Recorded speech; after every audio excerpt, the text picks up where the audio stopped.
ప్రభు మనలో పాల్గొంటూ పొందే సమయం ఆసనమైంది. ప్రభు మనలో పాల్గొంటూ పొందాలి. ప్రభు మనలో పాల్గొంటూ పొందాలి అంటే ఖచ్చితంగా మానవలసి పొందాలి. మానవలసి పొంది బాప్తిస్మం కూడా ఖచ్చితంగా తీసుకొని అప్పుడు ప్రభు మనలో పాల్గొంటూ పొందాలి. అలాగే ప్రభు మనలో పొందుతూ ఉన్నారనుకోండి, ఆదివారం సంవత్సరానికి ఎన్నిసార్లు పాల్గొంటున్నాం? 52 సార్లు పాల్గొంటున్నాం. మన జీవితకాలం అంతా ఎన్నిసార్లు పాల్గొంటున్నాం? చాలాసార్లు పాల్గొంటున్నాం. అలాగా దేవుని పనుల్లో పొందుతూ రొట్టె తింటూ, తర్వాత ద్రాక్షరసం ప్రభు యొక్క రక్తంలో పొందుతూ దేవునికి ఇష్టమైన జీవితం జీవిస్తూ వారిని సాక్ష్యాన్ని కాపాడుతుంటా, మచ్చలు కానీ ముడతలు కానీ కడకం కానీ డాగులు కానీ ఏమి లేకుండా తమ సాక్షి జీవితాన్ని నమ్మకంగా ఎవరైతే కొనసాగించుకోవడానికి కష్టపడుతూ ప్రయాసపడుతూ ఉండేవారు ఉంటారో వారి కోసమే రాబోతున్నాడు యేసుప్రభు.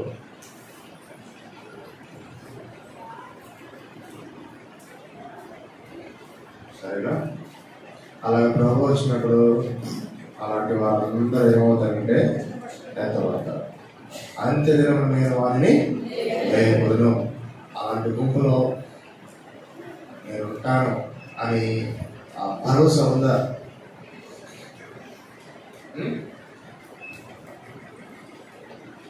ఆ గుంపులో నేను ఉంటాను అనేటువంటి ఆ నమ్మకం ఉందా? సంపాదించుకోవాలి.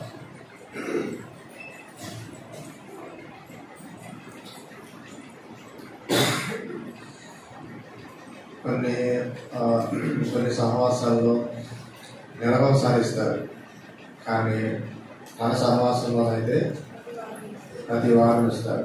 ఎందులో ప్రతి వారం ఇవ్వాలంటే ఎడతెగకుండా పాల్గొనలు పొందాలి. చూడండి, ఎడతెగకుండా పాల్గొనలు పొందాలి.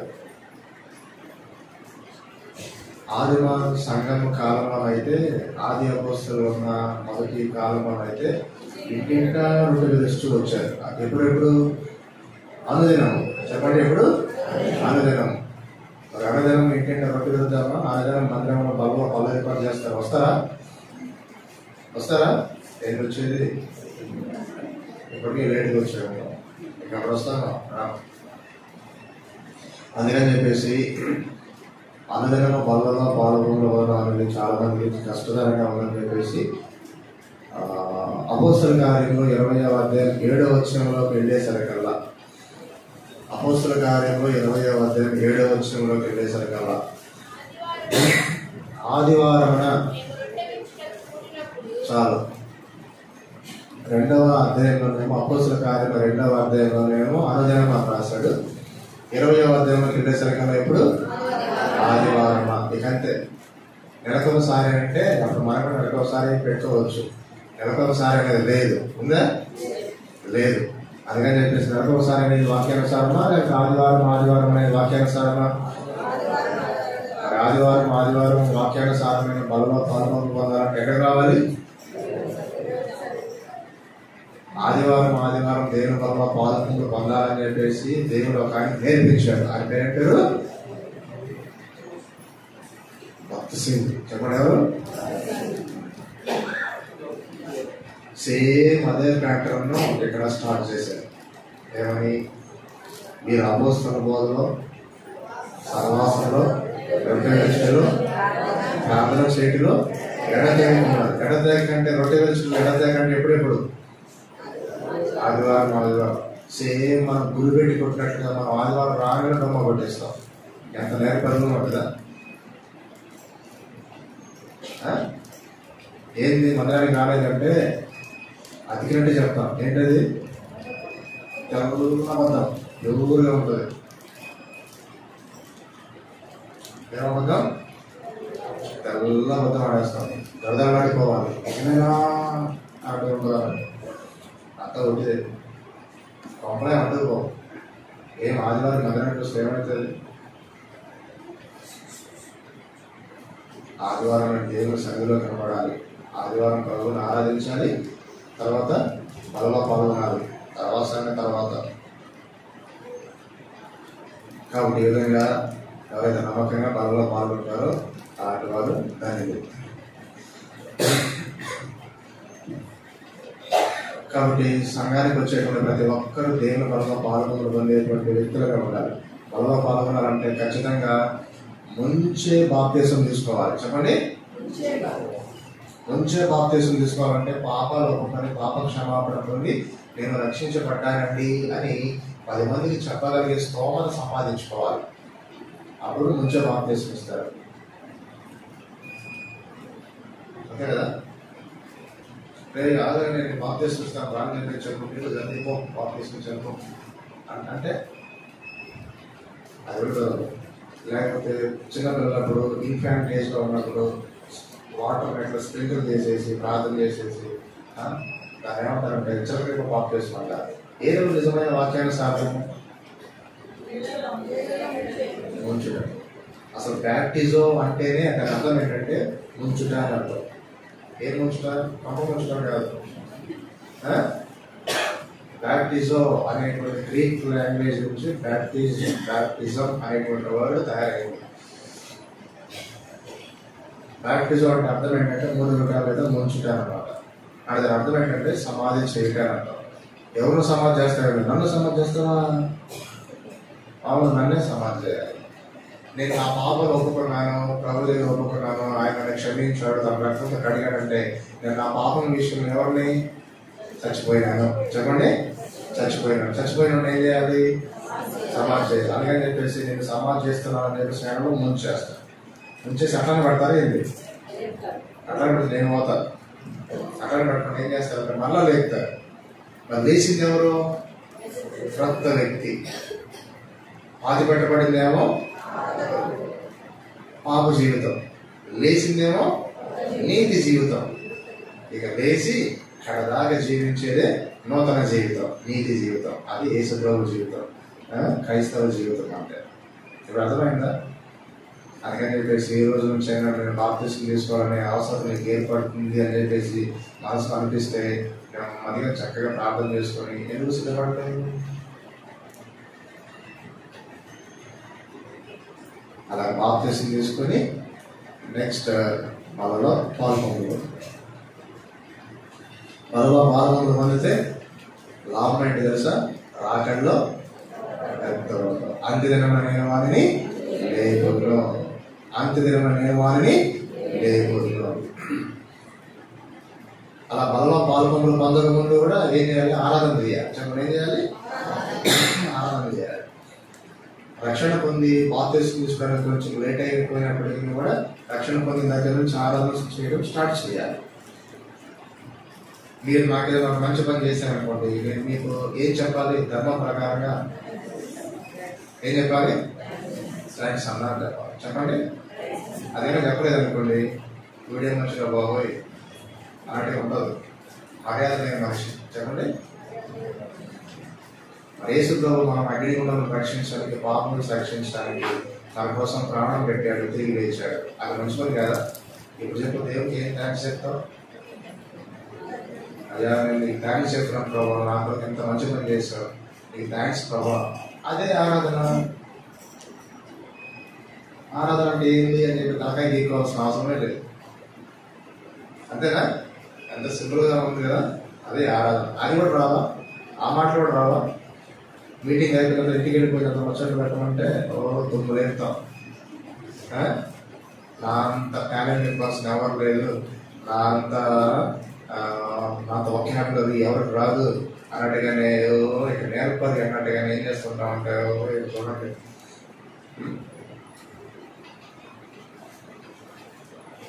తుమ్ములు తీసుకోవాలి. అవన్నీ కాదండి. దేవుడికి థ్యాంక్స్ చెప్పండి అంటే చెప్పరా? రాదు. ఎంతకాలం అట్లా మోగపోయిన వ్యక్తిగా ఉంటావు? అది నీకు న్యాయమా? అది నీకు పొలైట్నెస్? అది నీకు మర్యాద? మర్యాదలేని మనిషి కాలంలో ఏంటి అటు ఉండకూడదు. దేవుడికి వందనాలు చెప్పాలి, ఆరాధన చేయాలి. ఇంట్లో కూడా పర్సనల్గా ఆరాధన చేసుకోవచ్చు. ఆదివారం వచ్చినప్పుడు ఛాన్స్ తీసుకొని ఆరాధన చేయి. నేను ఆరాధన చేస్తాను, అది ఇవ్వండి, నేను చేయి చూపిస్తే మీకు మా మైక్ ఇస్తారు, ఆరాధన చేయి. నీట్గా సిస్టమేటిక్గా స్టార్ట్ చేసి బ్యూటిఫుల్గా క్లోజ్ చేయి. ఎంత బాగుంటుందో తెలుసా ఆరాధన. అట్లాగా చక్కగా అందరు ఆరాధన చేస్తామంటే కొత్త వాళ్ళు ఏమైనా వచ్చారనుకోండి, అవును నిజమే కదా, నేను కూడా అలాంటి వ్యక్తినే కదా అని చెప్పేసి వాడు కూడా మారుమోసుకునే అవకాశాలు ఉంటాయి. చెప్పండి, అది ఆరాధనలో జరిగేటువంటి ప్రక్రియ.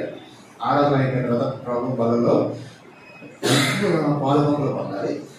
ప్రభు బలంలో పాల్గొనలు పొంది చక్కగా మంచి సాక్ష్యాన్ని కలిగి జీవించాలి. ప్రభు బిడ్డలండి అన్నట్టుగా ఎక్కడున్నా, వర్క్ ప్లేస్లో, ఆఫీస్లో ఉన్నా, లేకపోతే ఎక్కడ వర్క్ చేస్తున్నా, బిజినెస్లో ఉన్నా, లేకపోతే ఎక్కడ కాలేజీలో ఉన్నా, స్కూల్లో ఉన్నా, ఎక్కడున్నా సరే, కొలీగ్స్ మధ్యలో ఉన్నా, లేకపోతే ఫ్రెండ్స్ మధ్యలో ఉన్నా, రిలేషన్స్ మధ్యలో ఉన్నా, ఏదైనా ఫంక్షన్స్కి వెళ్ళినా కూడా నేను ప్రభు బిడ్డనండి అన్నట్టుగానే ఉన్నాను. అంతేగాని వాళ్ళలాగా మనం కూడా కలిసిపోయి సందర్భంలో సడేమి అన్నట్టు జీవించాలనుకోండి పోతుంది.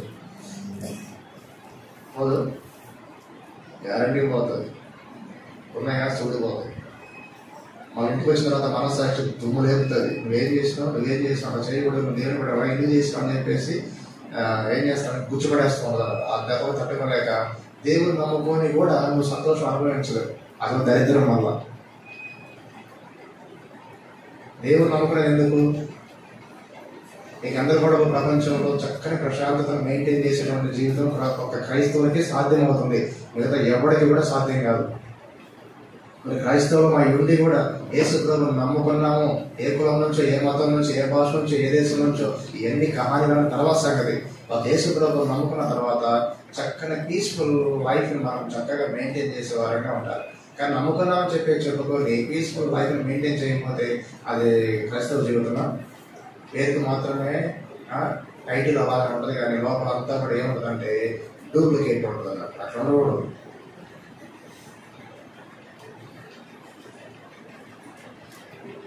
అంతే, చాలా జాగ్రత్తగా ఉండాలి. యేసు ప్రభువా లేకపోతే మజాకానా? ఆయన మనిషి కాదు, దేవుడు, ఆయన దైవం.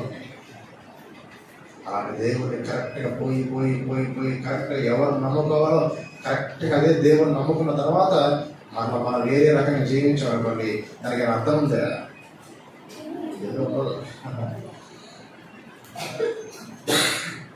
అందుకని చెప్పేసి నెమ్మదిగా ప్రాక్టీస్ చేయాలి.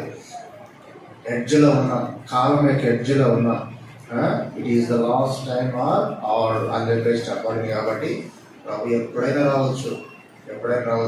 ఏసాయ్య ఎప్పుడైనా నేను రెడీ ఉన్నా అన్నట్టుగా ధైర్యంగా చెప్పగలిగిన వారిగా మనం ఉండాలి. ప్రభు వచ్చేంత వరకు మన జాబులు మనం చేసుకుంటూ, మన వ్యాపారాలు మనం చేసుకుంటూ న్యాయబద్ధంగా, తర్వాత మన కుటుంబాన్ని పోషించుకుంటూ, భార్య పిల్లలను పోషించుకుంటూ, వారికి సదుపాయాలు కలిగిస్తూ చక్కగా బ్యూటిఫుల్ క్రిస్టియన్ ఫ్యామిలీగా, చక్కగా బ్యూటిఫుల్ పర్సనల్ లైఫ్గా, అలాగే లోకంలో ప్రభు కోసమే జ్యోతుల్లాగా ప్రకాశించి, అలాగా దేవుడు రాబోతున్నాడు అని వచ్చినప్పుడు నేను వెళ్ళిపోవాలి, ప్రభుని కలుసుకోవాలని చెప్పేసి అలాగా అన్నింట్లో ఫస్ట్ మార్కులు కొట్టేయాలి. అన్నింటిలో ఫస్ట్ క్లాస్లో ఉండాలి. చెప్పండి, అన్నింటిలో ఫస్ట్ క్లాస్లో ఉండాలి.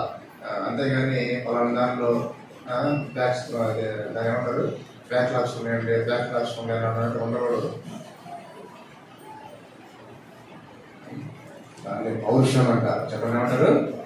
పౌరుషం అంటారు. పౌరుషం ఉన్న వాళ్ళకి మెలకు ఉంటుంది. మెలకం అంటే రాత్రి నిద్రలో పడడం కాదు. అదే వాక్యాలు వస్తుంది. మెలకు అంటారు. లోకంలో జరిగేటువంటి పరిణామాలు గుర్తుపెట్టుకుంటా ఇవన్నీ ప్రభు అక్కడ కూర్చొని చెప్పేసి మైండ్లో బ్లింక్ అవుతూ ఉంటాయి. అలాగా సిద్ధపరచుకోవాలి. పర్సనల్గా సిద్ధపడాలి, ఫ్యామిలీని సిద్ధపరచుకోవాలి, అన్ని రంగాల్లో సిద్ధంగా ఉంటే ప్రభు వచ్చినప్పుడు చక్కగా వెళ్ళిపోవాలి. మళ్ళీ ఎత్తబడిన వాడికి 2 పేర్లు, ఎత్తబడే వాడికి 2 పేర్లు. ఎత్తబడే వారికి 2 పేర్లు. ఒకటి మనం చెప్పారు, ధన్యులు. చెప్పండి, ధన్యులు అంటే బ్లెస్సెడ్ వన్ అని అర్థం అన్నమాట, బ్లెస్సెడ్ పీపుల్ అని. రెండోది ఏంటంటే పరిశుద్ధులు. చెప్పండి, పరిశుద్ధులు. అలాగా ప్రభు వస్తున్నాడు. ప్రభు వచ్చే వరకు ప్రతి ఆదివారం యూటిలైజ్ చేసుకొని ఉపయోగించుకొని ప్రభు బలలో నేను పాల్గొనలో ఉండాలి అన్నట్లుగా మనం జీవించాలి. 96వ సంవత్సరం నేను యేసు ప్రభు సొంత రక్షణని అంగీకరించి ఇమ్మీడియట్లీగా ఎక్కడ కూడా యేసు ప్రభు సంబంధించిన విషయాలు ఎక్కడ కూడా పోస్ట్ పోన్ చేయకుండా, లేట్ చేయకుండా అండ్ దెన్ నెక్స్ట్ ఇయర్లోనే బ్యాప్టిజం తీసుకున్నాను. బ్యాప్టిజం తీసుకొని ఆన్ ద స్పాట్ అదే రోజున ప్రభు బలలో పాల్గొనలు పొందిన నాకు ఎంత ఆనందం అంటే అంత ఆనందం. యేసు ప్రభుకు సంబంధించిన ఏ చిన్న విషయాన్ని కూడా అండర్ ఎస్టిమేట్ చేయకూడదు, పోస్ట్ పోన్ చేయకూడదు, తక్కువ అంచనా వేయకూడదు. తక్కువ అంచనా వేసామంటే నువ్వు కాగితం లాగా ఎగిరిపోతావు. నీకంటే ఒక చరిత్ర క్రియేట్ అవుతుంది. చరిత్ర సృష్టించేవారుగా ఉండాలి, అంతేగాని ఏం లేనటువంటి సాదాసీదాగా జీవించి దుమ్ములాగా ఎగిరిపోయేటువంటి దూరిలాగా ఉండకూడదు. దేవుడితో జీవించలేదంటే చరిత్రహీనులు అయిపోతారు, ఎందుకు పనికిరాని నిష్ఫలులు అయిపోతారు. వాళ్ళు దీవించబడరు, సరిగదా 10 మంది కూడా దీవెనకరంగా ఉండరు, అందరికి మళ్ళీ ఆటంకాలుగా ఉంటారు.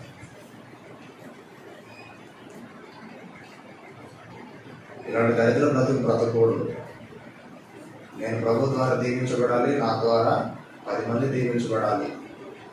బొమ్మ గొలుసు, ఒక నాణ్యానికి ఒక కాయిన్కి బొమ్మ గొలుసు ఎలా అయితే ఉంటుందో, హెడ్స్ అండ్ టైర్లు ఎలా ఉంటాయో అలాగే వాళ్ళ సైడ్లో నశించిపోయే ఆత్మలకు రక్షణకరంగా నేను ఉండాలి. దెన్ అదర్ సైడ్ నా స్థానిక సంఘానికి, లోకల్ చర్చికి నేను క్షేమాన్ని కలిగించే వ్యక్తిగా ఉండాలి అనేటువంటి ఒక లెజెండ్గా ఉండాలి. లేకపోతే అంత వేస్ట్ ఫెలో ఇంకా ఎవరు ఉన్నట్టు ఎవరైనా సరే ఇలాంటి దరిద్ర బ్రతులు బతకూడదు.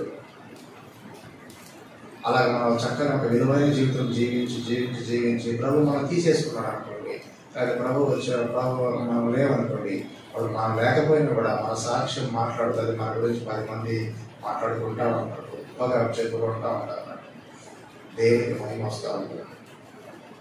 ఏడాది పోము, ప్రభు దగ్గర ఉంటాం, స్థానభ్రంశం చెందాం అంతే.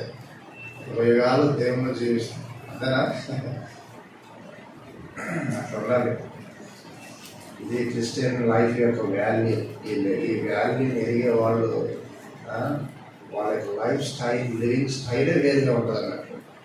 ఏదైనా క్రైస్తవులు అని చెప్పేసి సాదాసేదాగా అని చెప్పేసి రోజు పోత మెరగకుండా, వాక్యం మెరగకుండా సర్వసాధారణంగా జీవించాలనుకోండి ఏముండదు అన్నట్టు. అలాంటి వాళ్ళను సైతాను కూడా వాడుకుంటాడు. అలాగే ఎప్పుడైనా వాడబడ్డావేంది పంపదీసి అమ్ము, అది వాడబడ్డామంటే సిస్టమ్ అంతా కొలాప్స్ అవుతుంది. మీ ద్వారా మందిరానికి వచ్చేవాడు పోతారు, ఇక్కడ మారుకుంటారు. ఎందులో మారుకున్నాం ఏంటంటే అలాంటి వ్యక్తి ద్వారా నేను అట్లా అయిపోయాను అనుకుంటారు. అలా ఉండాలి మనం, అలా ఉండకూడదు. చెప్పుకోవాలి, పలానా వ్యక్తి మాకెంతో దీవెనకరంగా ఉన్నారండి అని మా గురించి చెప్పుకోవాలి. అలాంటి కుటుంబం మాకెంతో దీవెనకరమైన కుటుంబం అండి, ఆ కుటుంబం బ్లెస్డ్ ఫ్యామిలీ అండి అని చెప్పేసి మా కుటుంబం గురించి, ఫ్యామిలీ గురించి చెప్పుకోవాలి. అలా ఉన్నాము. ఎవరు చెప్పుకుంటారు నీ గురించి? ఎప్పుడు తయారు చేసుకుంటామో ఏమో, ఎప్పుడు తయారవుతామో ఏమో అని చెప్పేసి బలంగా పాల్గొనేటువంటి అనుభవం అనేది చాలా అద్భుతమైనది. సింపుల్ వర్క్స్ మనసు పొందాలి, తీర్మానం చేసుకొని ప్రభు నన్ను రక్షించుకున్నాడండి అని సంతోషంగా చెప్పగలిగిన వారి నుండి బాప్తిస్మం పొందాలి. బాప్తిస్మం పొందిన దగ్గర నుంచి మిస్ కాకుండా, స్కిప్ చేయకుండా, యాబ్సెంట్ కాకుండా ప్రభు పనులు క్రమంగా పాల్గొనలు పొందుతూ ఉండాలి. సరేనా? నమ్మకంగా, యోగ్యంగా సంగతులను సరి చేసుకుంటా, ప్రభుకి మన హృదయాన్ని సమ్మతిపరచుకుంటా, ప్రభుకి అనుగుణంగా జీవించేవారుగా మనం ఉండాలి. మన అవసరాలను దేవుడు తీరుస్తాడు, మనకు దేవుడు తోడుగా ఉంటాడు. అన్ని రంగాల్లో ప్రభు మనల్ని కాపాడుతూ ఉంటాడు. దేవుని ద్వారా మనం మేలు పొందేవారుగా మనం ఉంటాం. ఎంత బ్యూటిఫుల్ లైఫ్ తెలుసా క్రిస్టియన్ లైఫ్ అంటే. కష్టాలు వస్తాయి, బాధలు వస్తాయి, వచ్చినా కూడా వాటిని మనం లెక్క కేర్ చేయాలి. ఎందుకు తెలుసా? దేవుడు మన ముందు పెట్టినటువంటి ఆ గొప్ప మహిమ ఎదుట ఆ కష్టాలు ఎలా ఉంటాయంటే ఎన్నదగినవి కావు అంటాం. చెప్పండి, ఏమంటాం? చెప్పండి, యాక్షన్ చేసేది దాంతో పోల్చుకుంటే ఏం కష్టాలు రాబోయి అని అంటున్నాను. కొంతమంది ఆ మహిమను దేవుని గొప్పతనాన్ని తెలుసుకోకుండా ఈ కష్టాల మీదనే గుడ్లపకి చూస్తా, అమ్మో ఇంత పెద్ద కష్టం వచ్చింది అని చెప్పి దాని వైపు చూస్తా దాన్ని పీకేస్తుంది.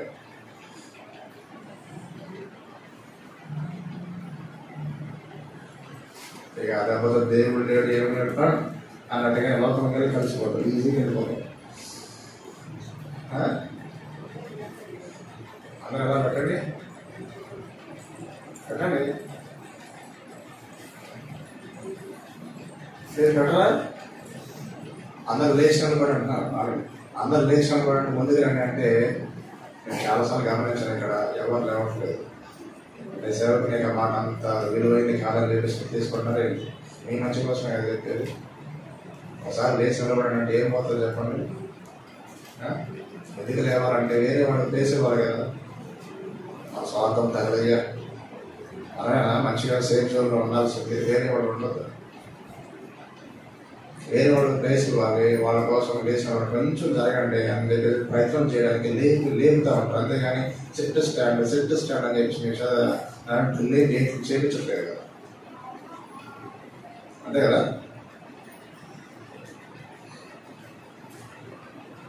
అట్లానే మరి ఇందాక పెట్టవచ్చు ఎట్లా అనగల. దీన్ని ఏమంటారు తెలుసా, తమ్మ అంటారు. ఏమంటారు? తమ్మ అంటారు. తమ్మని ఏం చేశాను నేను, పైకి లేపాడు అంటే అప్ అంటారు. దీన్ని థమ్స్అప్ అంటారు. ఏమంటారు? థమ్స్అప్ అంటారు. తాగడమే తెలిసింది కానీ దీన్ని థమ్స్అప్ అన్నారు. ఈ సింబల్ ఏమంటారు? థమ్స్అప్ అంటారు. థమ్స్అప్ అంటే ఇట్స్ ఛాలెంజ్. ఇన్ని పరిస్థితులు ఎదుర్కొని నేను దేవుని కొరకు నిలబడతాను అనేది ఏంటంటే ఇది సింబల్. దేవుని కొరకు నమ్మకంగా జీవించకుండా ఓడిపోయినా ఉంటుంది, థమ్స్ అప్ కాదు, థమ్స్ డౌన్ అవుతుంది. చెప్పండి ఏమవుతుంది? ఇప్పుడు చెప్పు, నువ్వు ఏ సింబల్ పెడుతున్నావు? నిజమేనా? అంతా ఖర్చు తప్పుకోండి.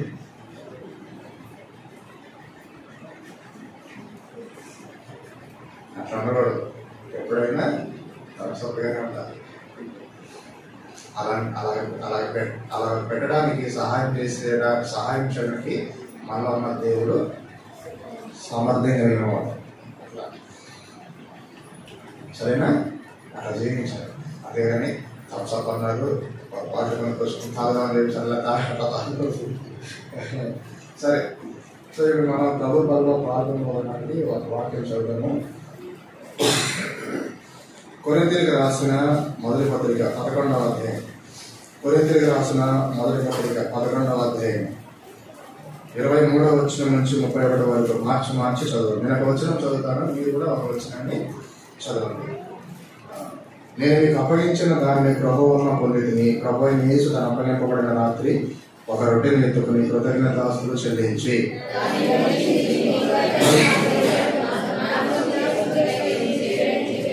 ఆ ప్రకారమే భోజనం అనే పిమ్మట ఆయన పాత్రను ఎత్తుకుని, పాత్ర నా రక్తం వలన క్రొత్త నిబంధన, మీరు దీనిలో త్రాగునప్పుడల్లా జ్ఞాపకం చేసుకుంటే దీనిని చేయదని చెప్పాను.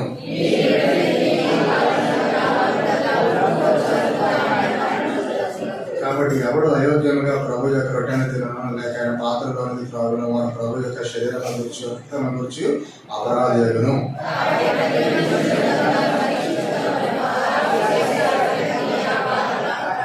ప్రభు శరీరం వివేచింపక తిని త్రాగువాడు తన శిక్షార్థి కలగలిగే తిని త్రాగుచున్నాడు.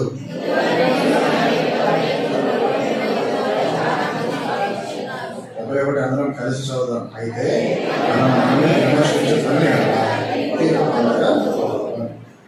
ఈ పత్రిక ఎవరు రాశారు? అపోస్తలుడైన పౌలు భక్తుడు రాశారు. అపోస్తలుడైన పౌలు భక్తుడు క్రొత్త నిబంధనలో ఎన్ని పత్రికలు రాశాడు? 14 పత్రికలు రాశాడు అని మనకు ఎక్కడ తెలుసు? ఇండెక్స్ లో లెక్క పెడితే ఎన్ని వస్తాయి? 14 పత్రికలు వస్తాయి. 15వ పత్రిక కూడా ఉంది. చెప్పండి, 15వ పత్రిక కూడా ఉంది. అబ్బో, 15వ పత్రిక ఎవరైనా రాశాడేంటి? ప్లీజ్ బ్రదర్, నాకైతే రాయలేదు. 15వ పత్రిక ఎవరు రాశారో చూద్దాం.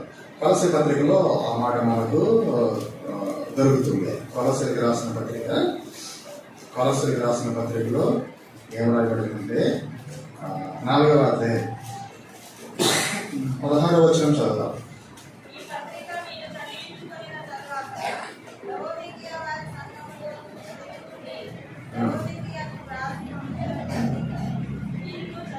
ఇక్కడ ఏ పత్రిక ఉంది? లవోదికీయులకు రాసిన పత్రిక. ఇప్పుడు విన్నారు ఈ మాట? వినలేదు. ఇండెక్స్ లో ఉందా? లేదు. కనపడండి. ఇది మాత్రం ఎన్ని పత్రికలు ఉన్నాయి? ఇంకో 15వ పత్రిక ఏంటి? కనపడుతుంది. ఎవరు కూడా రాశాడని రుజువు ఉంది. లవోదికీయులకు రాసిన పత్రిక ఉంది. సరే, మరి 14 పత్రికలు అనుకున్నాం. 14 పత్రికల్లో ఏ సంఘానికి కూడా చెప్పనటువంటి ఒక మ్యాటర్ అపోజిషన్ పౌలు భక్తుడు చెప్పాడు. ఆ మ్యాటర్ ఏంటంటే ప్రభు బలాన్ని గురించినటువంటి మ్యాటర్ చెప్పాడు. ఏ సంఘానికి చెప్పాడు?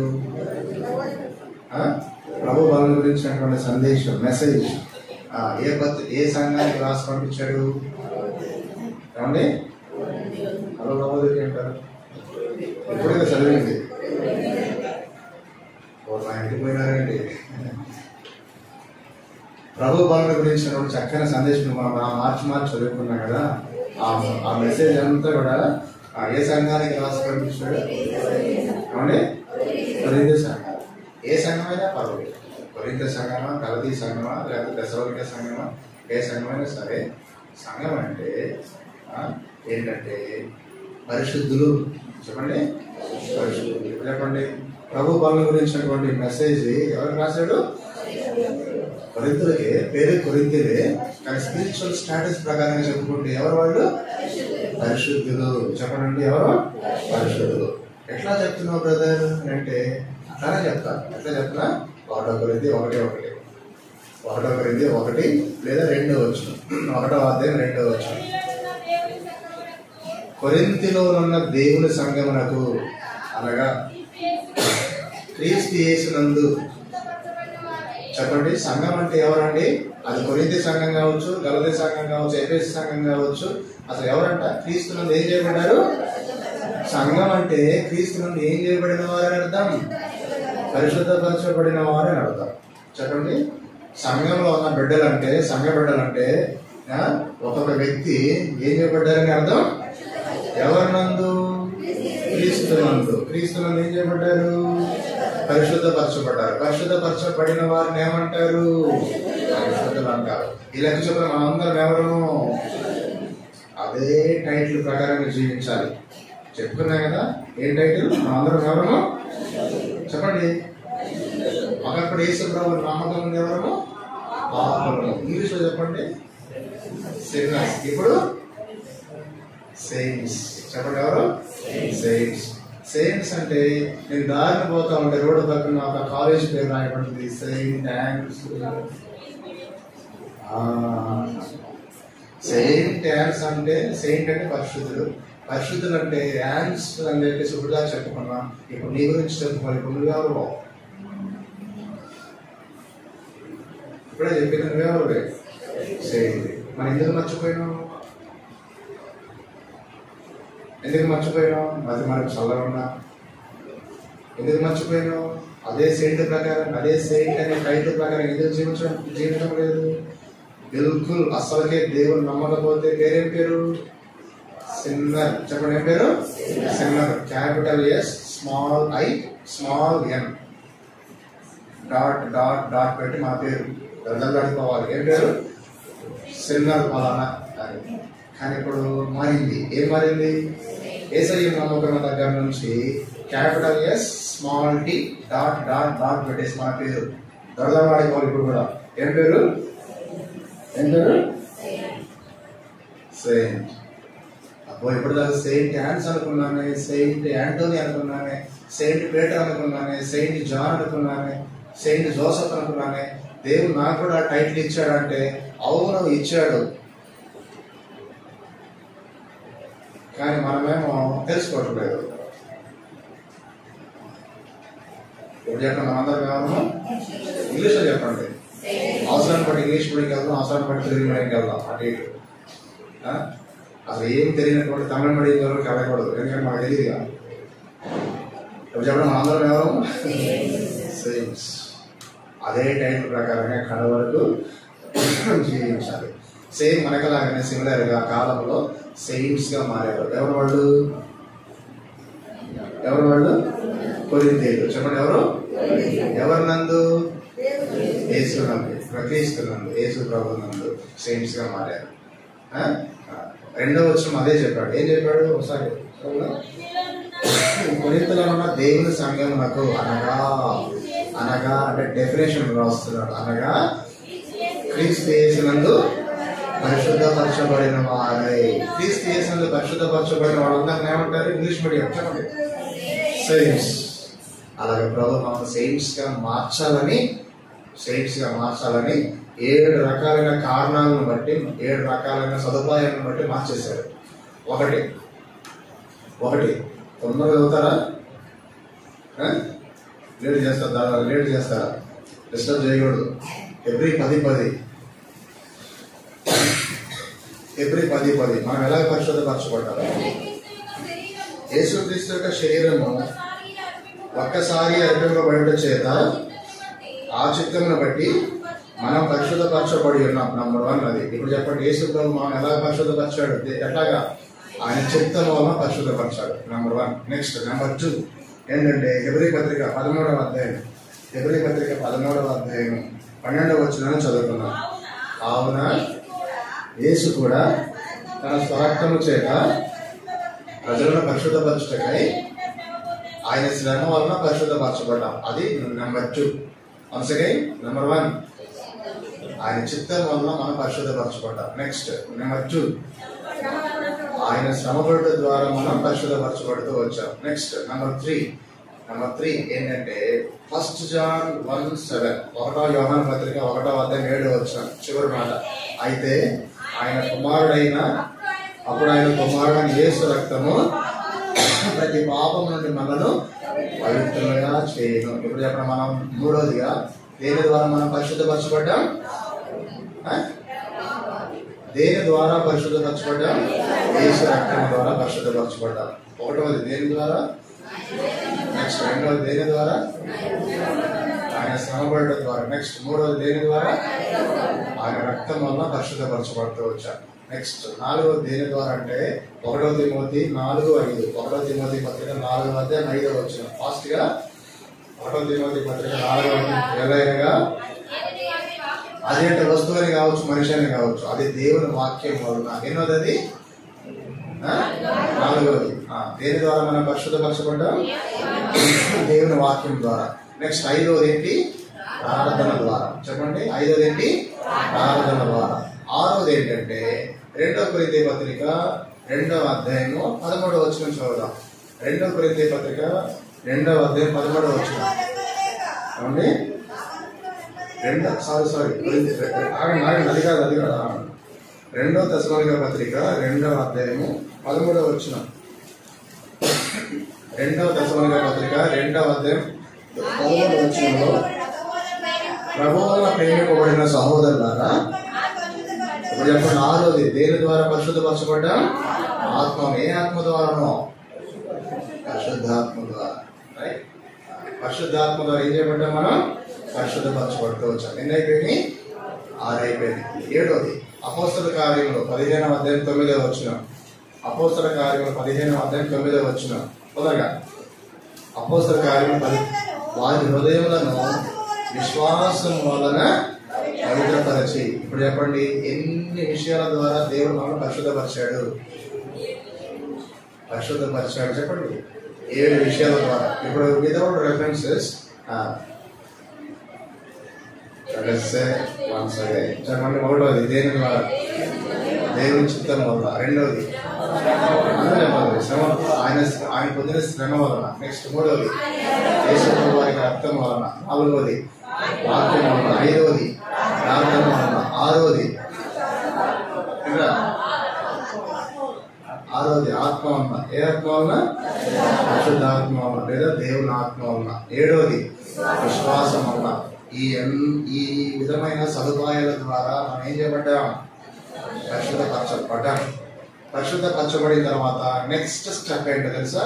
ఇప్పుడు 1వ కొరింథీ పత్రిక 1వ అధ్యాయం 2వ వచనం. మరలా కంటిన్యూషన్. 1వ కొరింథీలో ఉన్న దేవుని సంఘములకు అనగా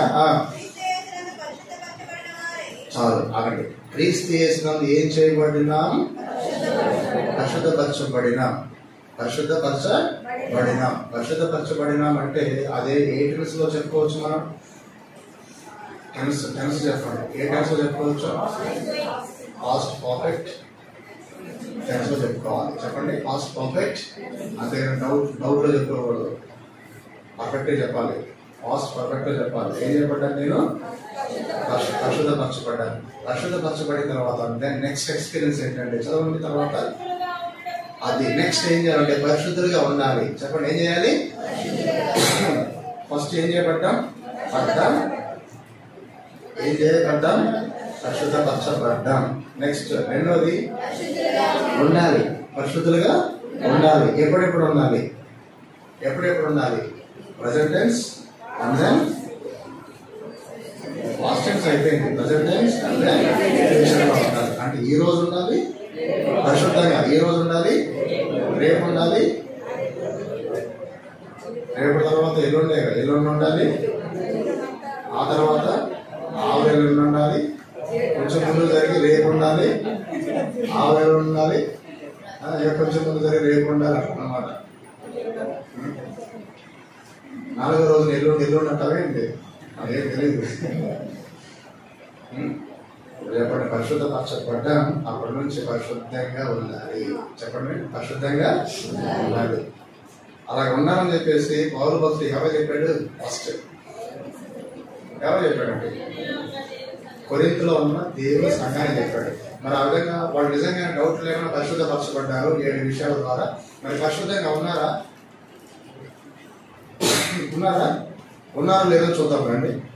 1వ కొరింథీ పత్రిక మీరే చెప్పాలి. 1వ కొరింథీ పత్రిక 1వ అధ్యాయం. 1వ కొరింథీ పత్రిక 1వ అధ్యాయం. 1వ కొరింథీ పత్రిక 1వ అధ్యాయం 10వ వచనం చదవండి.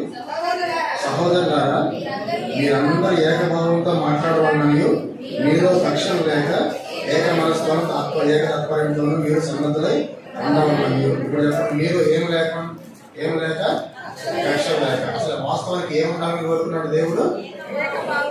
వాస్తవానికి ఏముండాలని కోరుకున్నాడు? పరిశుద్ధత ఉండాలి. పరిశుద్ధత తీసుకుని వాళ్ళు ఏం తెచ్చుకున్నారు? ఇప్పుడు చెప్పండి ఏం ఉంచుకోవడానికి బదులు ఏం తెచ్చుకున్నారు వాళ్ళు? మరి వాళ్ళు ఈ రోజు రేపు ఎల్లుండి పరిశుద్ధులుగా ఉన్నారా లేకపోతే కక్షలు తెచ్చుకున్నారా? అక్కడ ఉండొచ్చా? ఎంత కక్ష అంటే కక్ష.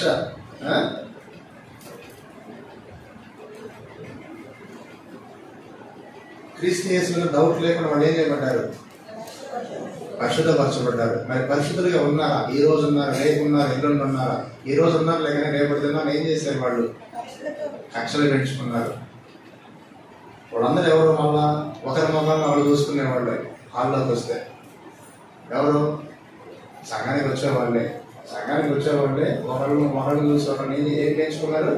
ఏం క్లియర్ చేసుకున్నారు? కక్షలు పెంచుకున్నారు. అంటే మధ్యలో ఏముంది? ఆ కక్షలు పెంచుకున్నారంటే వాళ్ళ మైండ్లో ఏం చోటు ఇచ్చారంటే ఏదో నెగిటివ్ థాట్స్ తెచ్చుకున్నారు. లోక సంబంధమే తెచ్చుకున్నారు. నీకు చదవరాదు, పాడరాదు, నాకే చదవచ్చు, నువ్వు ఆ కులం నాది, కులం మీద మతం నాది, మతం నీదా రంగు నాది రంగు, నీకంత స్టేటస్ లేదు, నాకే స్టేటస్ ఉంది, నీకంత బలం లేదు, నాకెంత బలం ఉంది. ఎవరు వాళ్ళు చెప్పింది? ఇదే సంఘానికి కావాల్సింది ఇదేనా? సంఘం ఆరోగ్యంగా ఉండాలంటే ఇవే కావాలా? కక్షలు కావాలా? పరిశుద్ధత కావాలా? దేవుడు ఎలా ఉండాలని చెప్పేసి యేసు ప్రభు శిలువలో నలిగిపోయాడు. కక్షలు కలిగి ఉండమని చెప్పేసి నలిగిపోయాడు కాదే. మరి ఈ దినాల్లో కావచ్చు, ఈ దినాల్లో కాదు, ఆ దినాల్లో ఫస్ట్ సెంచరీలోనే సంఘంలోనికి ఏమొచ్చినాయి? కక్షలు వచ్చినాయి. ఇప్పుడు చెప్పండి కొరింథీ సంఘంలో ఉన్నటువంటి వాళ్ళు పరిశుద్ధతను మెయింటైన్ చేయడానికి బదులుగా ఏం మెయింటైన్ చేయడానికి స్టార్ట్ చేశారు? కక్షలు పెట్టుకోవడానికి మెయింటైన్ చేస్తూ వచ్చారు. అప్పుడు వాటిని వాళ్ళు గెలుస్తారా? ఓడిపోతారు. స్పిరిచువల్ వాల్యూస్ లాస్ అవుతాయో గెయిన్ చేసుకుంటారు? లాస్ అయిపోతారు. మోరల్ వాల్యూస్ పోతాయో గెయిన్ చేసుకుంటారా? పోతాయి. ఉన్నాయి కాస్త పోవడం అంటే ఇదే, ఉన్నాయి కాస్త ఊడిపోవడం అంటే ఇదే. అప్పుడు మనం సెయింట్స్మా సిన్నర్స్మా? మళ్ళా సిన్నర్ కాస్త మళ్ళా సెయింట్ గా మారాలంటే యేసు ప్రభు మళ్ళా రెండోసారి వచ్చి సెలవు వేయబడతాను చెప్పి చెప్తాడేంటి? ఉన్నాడు. ఈసారి లెక్క అడుగుతాడు, తుమ్ములు చెప్తాడు.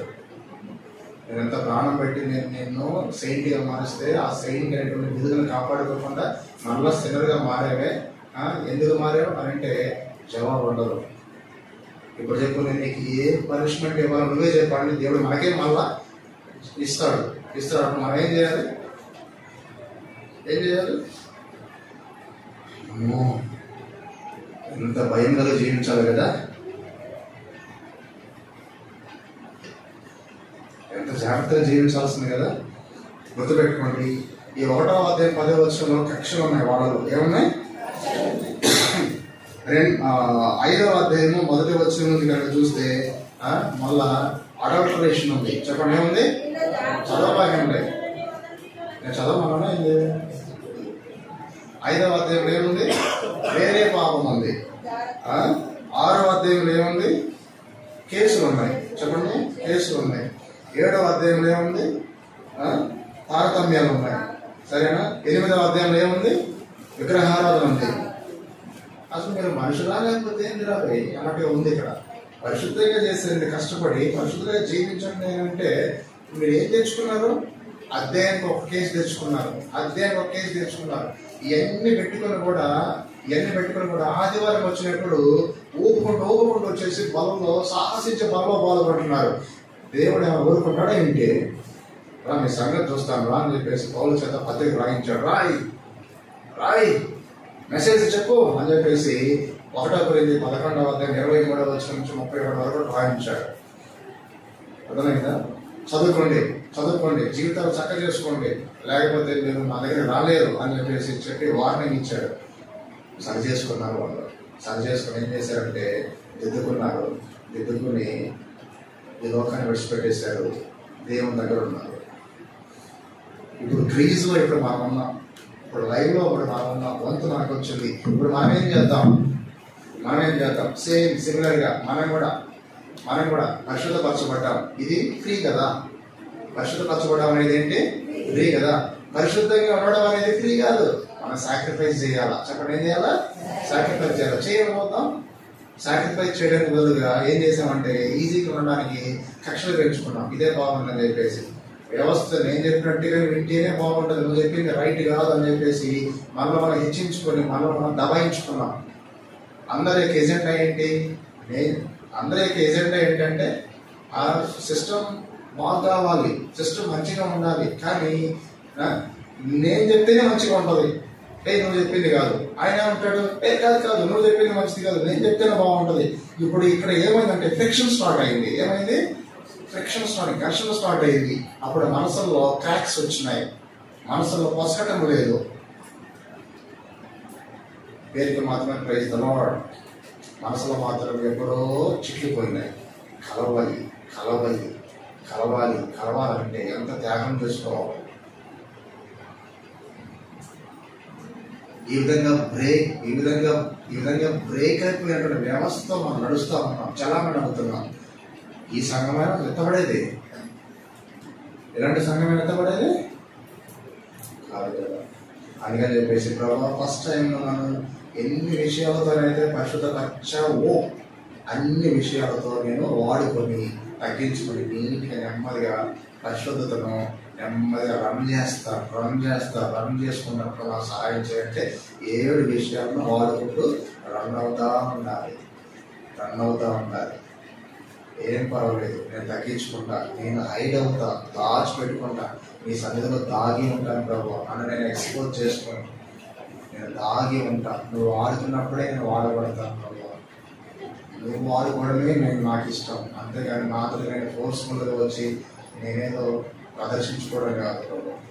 ఎందుకంటే నీ సిస్టమ్ బాగుండాలి. నీ సిస్టమ్ అంటే సంఘం కాబట్టి ప్రభు నువ్వు నన్ను వాడుకున్నప్పుడు నేను వాడబడతాను చెప్పేసి చక్కగా నెమ్మదిగా హైడ్ అవ్వకుండా దేవుని కనపరుచుకుంటా, దేవుని చాట్ నుండి, దేవుని సిలువ చాట్ నుండి దేవుని నామాన్ని ఎక్స్పోజ్ చేసుకుంటా అలాగే నెమ్మదిగా ఉంటాను.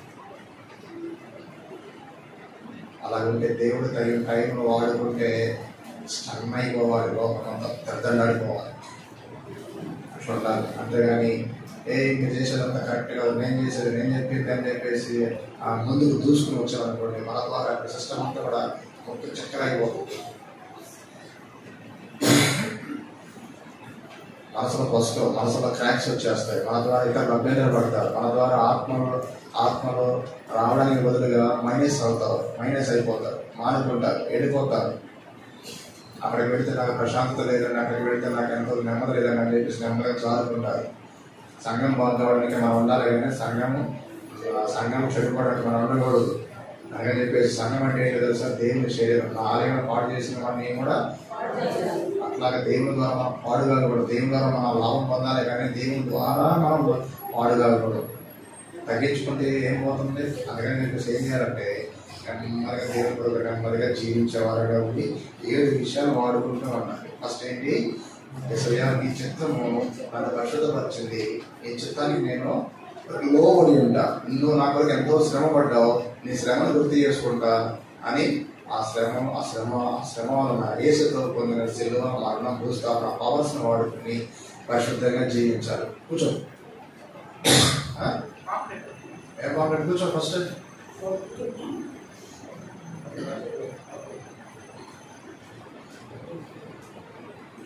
నెక్స్ట్ మూడవది ఏంటంటే యేసు రక్తం ద్వారా కడుక్కోవాలి. లోపాల బలహీనతలు ఏమైనా ఉంటే దేవుని దగ్గర ఒప్పుకొని ఏం చేయాలంటే యేసు రక్తం ద్వారా కడగబడాలి. 4వది ఏంటంటే వాక్యాన్ని ప్రేమించి వాక్యం ద్వారా మనము మన జీవితాన్ని సెటరైట్ చేసుకోవాలి. భారతదేశం రాజ్యాంగం ద్వారా నడిపించబడుతుంది అనగానే క్రిస్టియన్ లైఫ్ అనేది వాక్యం చేత నడిపించబడాలి. తర్వాత ప్రార్థన జీవితం కలిగి ఉండాలి. తర్వాత దేవుని యొక్క ఆత్మ ద్వారా నడిపించబడాలి. తర్వాత 7వదిగా విశ్వాసం ద్వారా. ఎంత విశ్వాసం అంత పరిశుద్ధత, ఎంత విశ్వాసమో అంత పరిశుద్ధత. విశ్వాసం కాపాడుకోవాలి, డెవలప్ చేసుకోవాలి. అప్పుడు మనము చెక్కు చదవకుండా ప్యూర్గా సెయింట్ గా ఉంటాం. చెప్పండి, ఎలా ఉంటాం? సెయింట్ గా ఉంటాం. బ్రేక్ ఆఫ్ సెయింట్ గా ఉంటాం. నిలిచిపోతాం చరిత్రలో. సెయింట్ గా ఉంటాం. ఇలాంటి పరిశుద్ధమైన జీవితం జీవించేటువంటి ఒక వ్యక్తి, 2, 3, 10 మంది, 100 మంది, 1000 మంది, ఇదే నిజమైన ప్యూర్ చర్చ్. ఏం చర్చ్? Pure church. ఆ ప్యూర్ చర్చ్ గ్లోరియస్ చర్చ్, మహిమగల సంఘం. అంతేగాని అలా టప్పా బ్యాచ్ కాదు. అలాంటి అలా టప్పా బ్యాచ్ ఉండకూడదు.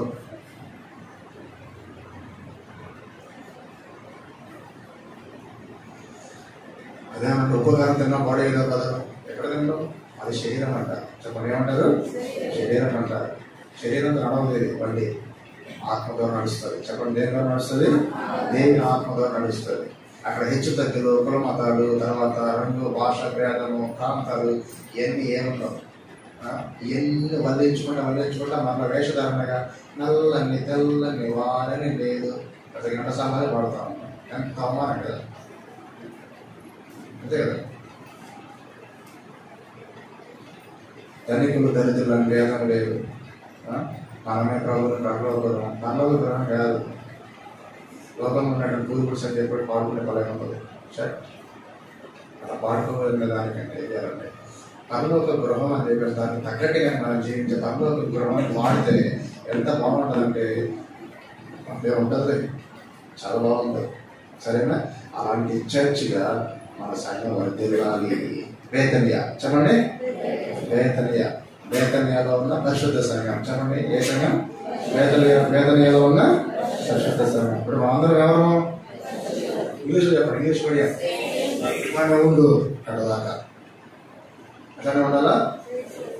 చెప్పండి, సెయింట్స్ గానే ఉన్నారు. ఇలా ఎవరైతే సెయింట్స్ గా ఉండడానికి ట్రై చేస్తూ ఉంటారో అలాంటి వారికి మళ్ళా మేలులు ఉంటాయి. చెప్పండి, ఏముంటాయి? మేలులు ఉంటాయి. నెంబర్ 1,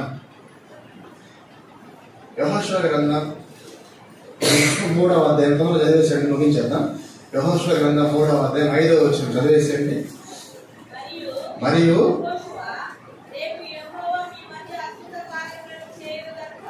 రేపు మీ మధ్యలో అద్భుత కార్యాలు చేయను గనక. ఇప్పుడు చెప్పండి, పరిశుద్ధత వలన ఉపయోగం ఏంటి? ఫస్ట్, అమ్మా అయ్యా, నీ జీవితంలో దేవుడు అద్భుత కార్యాలు చేయాలంటే నువ్వు ఎలా ఉండాలి? నువ్వు అలోటపాగా జీవించిన దేవా నాకు మిరాకిల్స్ చేయాలంటే దేవుడు అంటే వేస్తాడేంటి? ఆయన నీళ్ళంటాడా నాలంటాడా? అట్లే కుదరదు. నీ జీవితం అద్భుతాలను చూడాలంటే, నీ కళ్ళ, నీ కుటుంబం, నీ ఫ్యామిలీ, నీ వ్యక్తిగత జీవితం అద్భుతాలు చూడాలి, ఆశ్చర్యకరం చూడాలంటే నువ్వు ఎలా ఉండాలంటే, ఎలా ఉండాలి? మనం అందరం పరిశుద్ధంగా ఉండాలి. చెప్పండి, ఎలా ఉండాలి? పరిశుద్ధంగా ఉండాలి. పరిశుద్ధం అనుకున్నారా? తడాక పరిశుద్ధం అంత పవర్. క్రైస్తవ జీవితంలో, క్రిస్టియన్లో, క్రిస్టియానిటీలో పరిశుద్ధ అనేది, హోలీనెస్ అనేది సుప్రీం స్టేటస్, సుప్రీం లెవెల్. అది హోలీనెస్ అనేది. ఆ పరిశుద్ధతను కనుక మెయింటైన్ చేస్తా ఉంటే దేవుడు ఎన్ని అద్భుతాలైనా చేయగలడు. దేవుడు అద్భుతకరుడు. ఆయన పేరే అద్భుతకరుడు. ఆయన చేసే అద్భుత కార్యాలు. అద్భుత కార్యాలు మనం చూడాలంటే మనం ఆయనకి చోటు ఇవ్వాలి, ఛాన్స్ ఇవ్వాలి. ఆ ఛాన్స్ పేరే పరిశుద్ధత. చెప్పండి ఏంటి? పరిశుద్ధత. చూస్తావా? మన మీద ఆధారపడి ఉంది. అలా చూడాలంటే మన పేరు ఏం పేరుగా ఉండాలో? ఇంగ్లీష్ మీడియం చెప్పారుగా, అట్లా అంతే. మనం ఎలా ఉండాలి? సెయింట్స్గా ఉండాలి. రెండవది, యెషయా గ్రంథం 52వ అధ్యాయం 11వ వచనం. యెషయా గ్రంథం 52వ అధ్యాయం 11వ వచనం. అందరూ తెలుసుకున్నారుగా. యెషయా గ్రంథం 52వ అధ్యాయం 11వ వచనం. పోడి పోడి, అక్కడి నుండి వెలుడి, అపవిత్రమైన దేన్ని ముట్టొద్దు, దాని దగ్గర నుంచి తొలగిపోండి. యెహోవా సేవోపకరణములను మోయవారులారా. ఇప్పుడు చెప్పండి, యెహోవా సేవోపకరణములను మోయాలంటే ఎలా ఉండాలి? మనం యెహోవా సేవోపకరణాలు మోయాలంటే ఎలా ఉండాలి? మందిరం, అట్లీస్ట్ మందిరంలో చీపులు తీసుకుని ఓడవాలన్నా కూడా దేవుడు నేను ఎలా ఉండమని కోరుకుంటున్నాడు. నేను నా ఇష్టం వచ్చిన నేను జీవిస్తానని చెప్పేసి, మందిరంలో కూడా పనిచేస్తానని చెప్పేసి, కసకస అని చెప్పేసి మనం ఊరు చేసామనుకోండి, నేను ఎవరు కూడా మన్నాను బాబు అంటాడు. ఎవరు? దేవుడు. చెప్పండి, ఎవరు? అయ్యో నేను మందిరంలో ఊడిసిన పుణ్యం దొరికి తెలుకున్నానే, అట్లే ఉంటుందమ్మా. అది మినిమం వర్క్ అయినా, మ్యాక్సిమం వర్క్ అయినా అది దేవుని పని. ఇంట్లో ఊడ్చుకునేది అది వేరే, కానీ మందిరంలో ఊడ్చేది, కానీ మందిరంలో చాప చుట్టేది, చాప వేసేది, మందిరంలో పనిచేసేది, అది ఏదైనా సరే దేవునికి సంబంధించినటువంటి విషయం. అది మనుషులు చేయట్లేదు, దేవుడు చేస్తున్నారు. అలా దేవుడు చేయాలంటే మనలో ఒక క్వాలిఫికేషన్ ఉండాలి. అదేంటంటే పరిశుద్ధత. నేను ఎవరు తబలా కొట్టమన్నారు? నేను ఎవరు కీబోర్డ్ వేయమన్నారు? నేను ఎవరు స్విచ్ ఆన్ చేయమన్నారు? ఇవన్నీ హెబ్రోన్లో జరిగినాయి.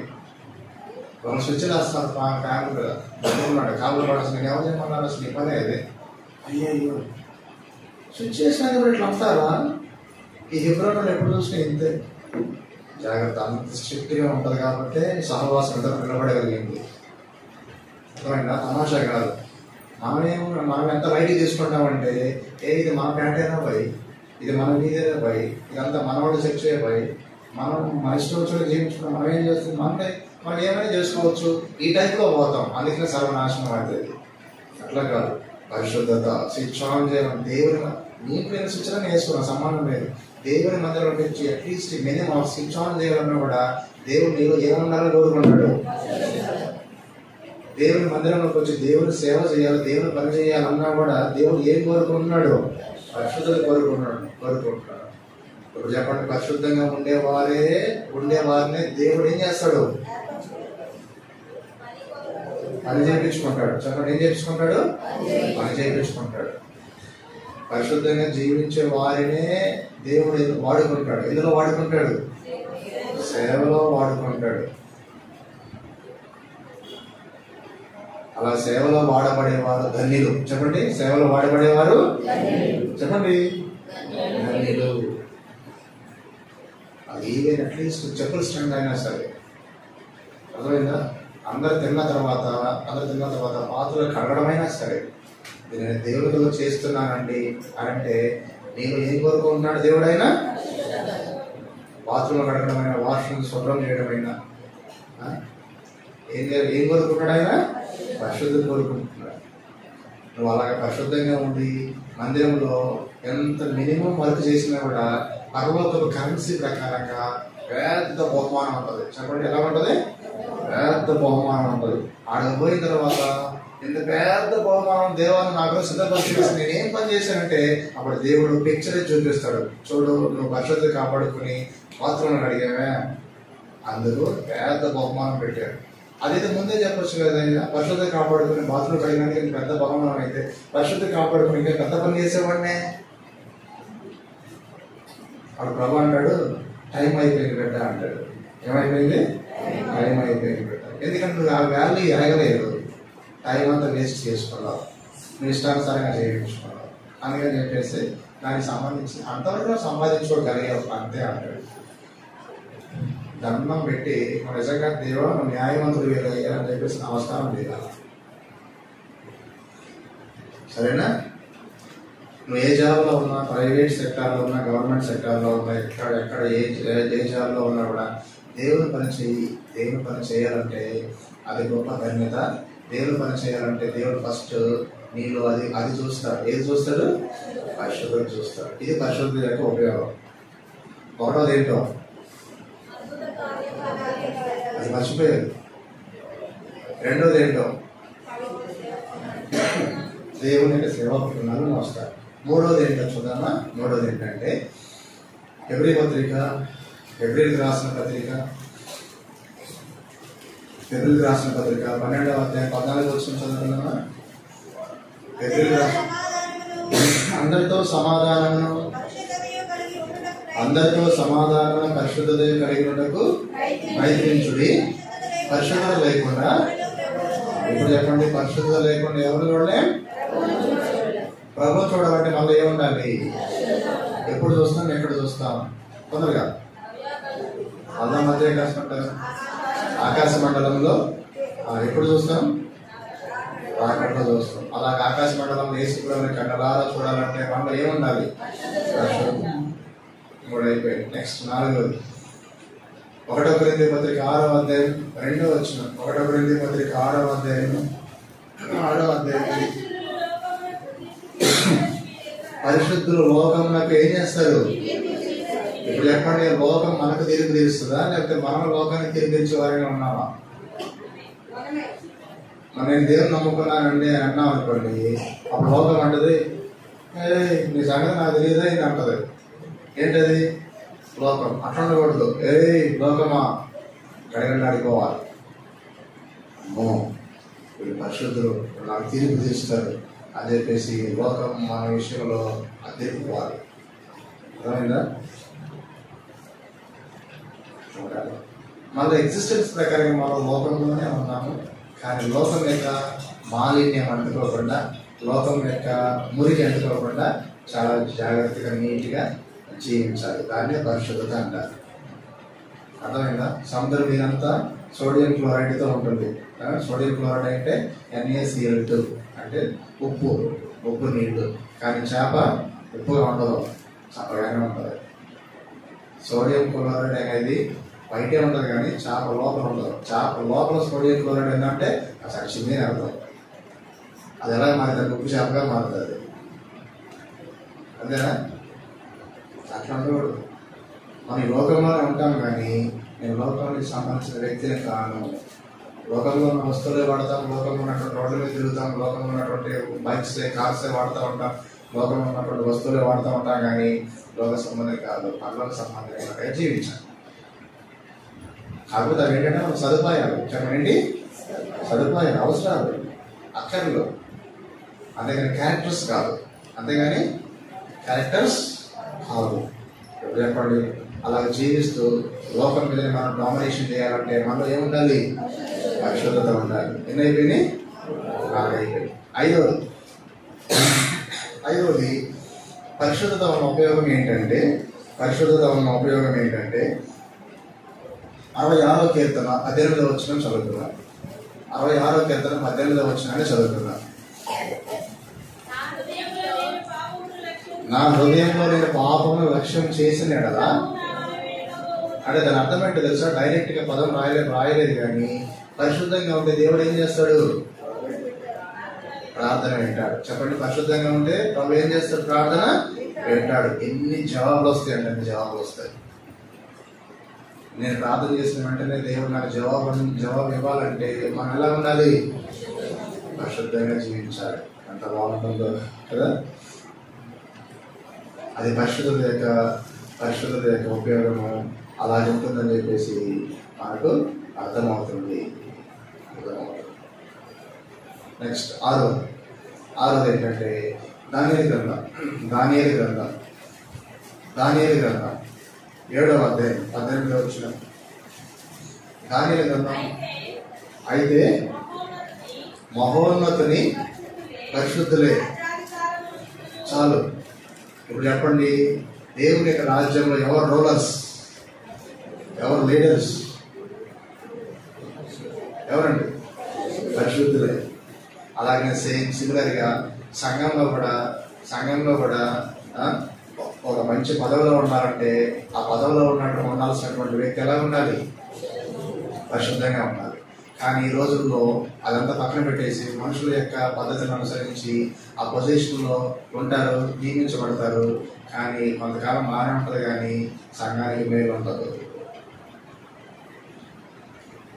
దేవుడు అంటాడు, నేను నిన్ను ఎలక్ట్ చేయలేదు కదా, నేను నిన్ను నియమించలేదు కదా అంటాడు. రైట్ వే సరి అయిన పద్ధతి ఏంటంటే పరిశుద్ధంగా ఉండేవాళ్ళు రూలింగ్ చేయగలరు, అడ్మినిస్ట్రేషన్ చేయగలరు. చెప్పండి, పరిశుద్ధంగా జీవించగలిగిన వాళ్ళు ఏం చేయగలరు? అడ్మినిస్ట్రేషన్ బాధ్యతలు ఎవరికి అప్పగిస్తాడు దేవుడు? పరిశుద్ధంగా జీవించేవారు. ఆ పరిశుద్ధతలో చక్కగా జీవించే వారికి దేవుడు అడ్మినిస్ట్రేషన్ బాధ్యత అప్పగిస్తాడు. ఈ రోజుల్లో మన విధానాలు అలాంటివి కనబడతలేదు. అందుకనే అన్ని సంఘాల్లో డ్యామేజెస్, చెప్పండి ఏంటి? డ్యామేజెస్ కనిపిస్తున్నాయి. అన్ని సంఘాల్లో డ్యామేజెస్ కనిపిస్తుంది. రాను సంఘం కాస్త ఏమవుతుందంటే గ్యారేజ్గా మారుతుంది. చెప్పండి, ఎలాగ మారుతుంది? గ్యారేజ్ అంటే బళ్ళన్నీ చెట్టుకు వచ్చినాయి. చెప్పండి, బళ్ళన్నీ చెట్టుకు వచ్చినాయి. అన్నట్టే ఉండదు. గ్యారేజ్గా ఉండకూడదు. చర్చిగానే ఉండాలి. చెప్పండి, ఎలా ఉండాలి? చర్చిగానే ఉండాలి. చర్చిగానే ఉండాలంటే పరిపాలన విభాగం అనేది చక్కగా ఉండాలి. పరిపాలన విభాగం ఉన్నటువంటి పర్సన్స్ ఎలా ఉండాలంటే పరిశుద్ధంగా ఉండాలి. చెప్పండి, ఎలా ఉండాలి? పరిశుద్ధంగా ఉండాలి. ఇప్పుడు చెప్పండి, పరిశుద్ధంగా ఉన్నటువంటి పర్సన్స్ అడ్మినిస్ట్రేషన్ రూల్ చేయాలంటే పరిశుద్ధులే అవసరం. చెప్పండి, పరిశుద్ధులే అవసరం. నువ్వు సండే స్కూల్ టీచర్గా ఉండాలంటే నీలో పరిశుద్ధత దేవుడు చూస్తాడు. నువ్వు సంఘగతిగా ఉండాలంటే దేవుడు నీలో పరిశుద్ధతను చూస్తాడు. నువ్వు పాట పాడేటువంటి తలాంతి కలిగి ఉండి దేవుడు పొలిపెట్టినగా అలాంటి పరిచయం చేయాలంటే పరిశుద్ధతను చూస్తాడు. శిక్షణ చేయాలంటే దేవుడు పరిశుద్ధతను చూస్తాడు. ఓడవాలి అంటే దేవుడు నీలో ఉన్న పరిశుద్ధతను చూస్తాడు. చాప వేయాలి, చాప తీయాలి, కడగాలి, అన్ని చేయాలి అంటే దేవుడు నీలో ఉన్న పరిశుద్ధతను చూస్తాడు. పరిశుద్ధత లేకుండా కూడా ఎన్ని చేయొచ్చు, కానీ దేవుడైతే మెచ్చుకోడు. నిన్ను ఎవరు చేయమన్నారు అంటాడు. కథం వణికిపోవాలి. అయితే దేవుని ద్వారా మెప్పు పొందే వారంగా ఉండాలి, కానీ మనుషుల ద్వారా మెప్పు పొందే నేను మార్పు చేసుకోవాలనుకున్నాను అనుకోండి, అక్కడ సిస్టమ్ అంటే మొత్తం కొలాప్స్ అయిపోతారు. అక్కడ రోడ్డు నేను అంతా చదువుకున్నాను, ఎంత చదువుకున్నాను, డిగ్రీలు అనేది పెద్ద గొడవ ఉన్నాయంటే అది ఎవరికి కావాలండి? దేవునికి కావాల్సిన క్వాలిఫికేషన్ ఏంటంటే పరిశుద్ధత. చెప్పండి,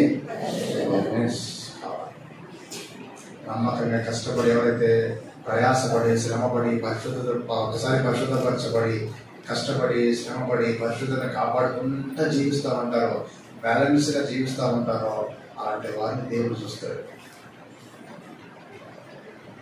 అలాంటి వారిని దేవుడు చూసి తగిన టైంలో నేను తీసుకుని వచ్చి ఆ ప్లాట్ఫామ్ మీద నిలబెడతాడు. ఆ వ్యక్తుల వారిని దేవుని సంఘం చక్కగా మేలు పొందుతూ ఉంటుందన్నమాట.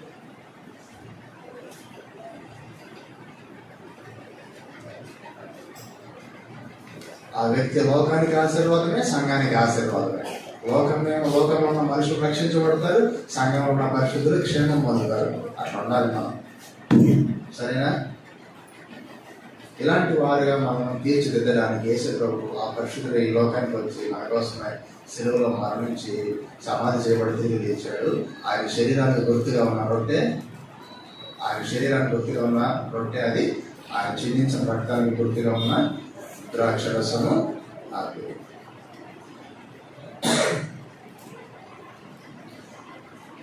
సరేనా? పరిశుద్ధత వలన ఎన్ని ఉపయోగాలు ఉన్నాయని చెప్పేసి దేవుని యొక్క వాక్యం ద్వారా నాకు తెలియపరచబడుతుంది. దేని ద్వారా పరిశుద్ధపరచబడతాం? 7. పరిశుద్ధ వలన మళ్ళీ ఉపయోగాలు ఏంటి? ఎన్ని?